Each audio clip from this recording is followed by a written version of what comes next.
Hello everyone, cooking with mom চ্যানেলে আপনাদের সকলকে স্বাগত জানাই। আপনাদের সাথেও কি এরকম ঘটনা ঘটেছে? অনেক সময় মনে হয় যে ডিসিশনটা নিয়েছিলাম সেটা হয়তো ভুল। যেমন কাল রাত্রের ঘটনাই বলি। কাল রাত্রে আমার ভাই ডিউটি গেছিল, সে সূত্রে ঘরে আমি আর মা একাই ছিলাম। সেক্ষেত্রে কি হয়েছিল, প্রচন্ড বৃষ্টিতে হঠাৎ করে আমাদের মনে হলো যেন যে কেউ একজন আছে, মানে আশেপাশে কোথাও আছে। এর আগেও আমাদের এই বাংলোতে আসা নিয়ে অনেকেরই অনেক প্রশ্ন, অনেক জিজ্ঞাসা ছিল, তোমরা কেন যাচ্ছ, এই ঘরটা কেমন হবে না হবে সেই নিয়ে একটা ভৌতিক অভিজ্ঞতা নিয়ে অনেকেই অনেক কিছু ঘটনা বলেছিল। তো সেই সব দিকে আমরা কান দিইনি, কারণ আমরা ঈশ্বর বিশ্বাসী, তো ঈশ্বরকেই বেশি প্রাধান্য দিই। সেক্ষেত্রে যেখানে আমরা ধরি যেটা, যেখানে ভগবান থাকে সেখানে এই সব নেগেটিভিটি থাকে না। সেক্ষেত্রে আমাদের মধ্যে সেই বিশ্বাসটা ছিল যে আমাদের ভগবান নিশ্চয়ই এই সব দিক থেকে আমাদের রক্ষা করবে। কিন্তু কালকে হঠাৎ আমাদের একটা আওয়াজ পেয়ে আমরা একটু হলেও একটু নেগেটিভ চিন্তা করা শুরু করে দিয়েছিলাম। তো যাই হোক, সেই আওয়াজের সূত্র ধরে আমি যখন শুনলাম, তখন আমার শোনার পর মাও সেই সেম যখন আওয়াজটা শুনলো, তখন আমরা ভাবলাম যে নিশ্চয়ই সত্যি কথাই হবে কিছু। তো আমি আর মা দুজনেই মিলেই বেরিয়ে সাহস করে বেরিয়ে, মানে ঘরের থেকে বেরোয়নি, ঘরের মধ্যে থেকেই বারান্দা দিয়ে যতটুকু দেখার চেষ্টা করলাম। তো আমাদের রান্নাঘরের জানলা দিয়ে যতটুকু দেখা যায় ততটুকু দেখছি। যেটা আমি প্রথমে দেখলাম, জিনিসটাকে হঠাৎ করে কেউ একজন বসে আছে, গুটি মেরে বসে আছে, মানে ছাদের যে রূপগুলো বেরিয়ে থাকে, যে ওটাকে কি বলা হয় জানি না, সেটাতে বসে আছে। আর আমাদের লাইট জ্বালানো ছিল, তো লাইটের আলোতে নিচের ছায়াটা তার পড়ছে। তো এটা আমার চোখের ভুল হতে পারে, সেই কারণে মাকে খুব আস্তে করে ডাকলাম যে মা দেখো তো, তুমিও দেখছো নাকি সেটা যেটা আমি দেখছি। মাও সেটা ইশারার মাধ্যমে বোঝালো। মানে আমরা দেখে আমাদের হাত পা ঠান্ডা হয়ে যাওয়া জোগাড়, যে আমরা কি করব, মানে ওকে জানতে দেব কি দেব না।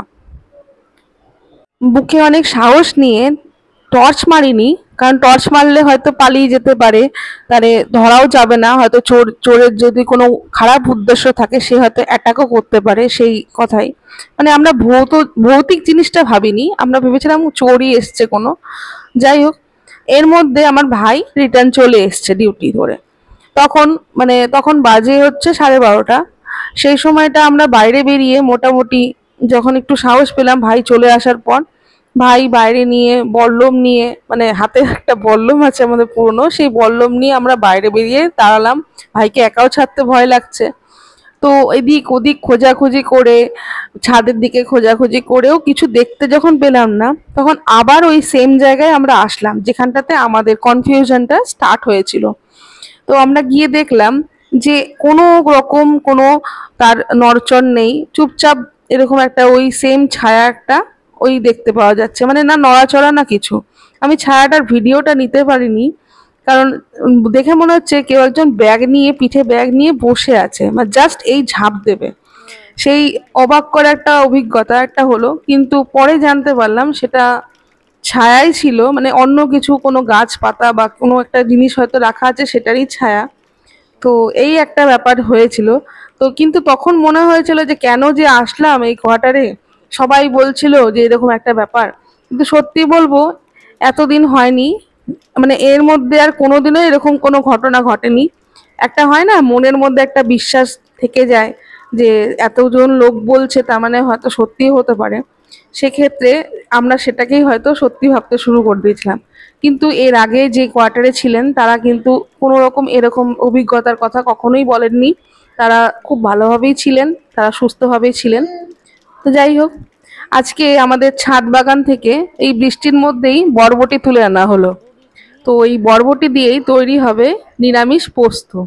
দেখতেই পাচ্ছেন, ঝটপট দেখে নিন এর রেসিপি। বরবটিগুলো খুবই ফ্রেশ, তাই ধুয়ে আর তার সাথে কিছু আলুও নিয়ে নেওয়া হলো।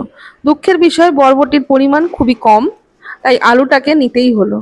যাই হোক, তার মধ্যে নুন এবং হলুদ দিয়ে ভালো করে এটা মিশিয়ে নেওয়া হলো। এদিকে কড়াইতে সর্ষের তেল গরম হতে দেওয়া হয়েছে, সেই তেলের মধ্যেই আলুগুলোকে ভেজে নেওয়া হলো। আলুগুলো লাল করে ভাজতে হবে, ভালো করে লাল করে ভেজে সেটাকে তুলে রাখা হলো। আর ওই একই তেলে আবারও বরবটিগুলো সেম ভাবে ভেজে নেওয়া হলো। মা কিন্তু এইভাবেই বিনসেরও পোস্ত করে। আপনারা চাইলে বিনসের সিজন আসুক, আমি সেই ভিডিও দেখাবো। বরবটিগুলো ভাজা হয়ে গেছে, মিনিট দুয়েক নাড়াচাড়া করলেই ভাজা হয়ে যায়। এরপর ওই একই তেলে হাফ চামচ পরিমাণ কালো জিরা ফোড়ন দেওয়া হলো। কালো জিরাটা একটু ভাজা হলেই তার মধ্যে আগের থেকে ভেজে রাখা আলু এবং বরবটিটা দিয়ে দেওয়া হলো। গ্যাসের হিট কম করে রেখে আমাদের একটা পেস্ট বানাতে হবে, সেটা হলো কাঁচা লঙ্কা আর পোস্ত।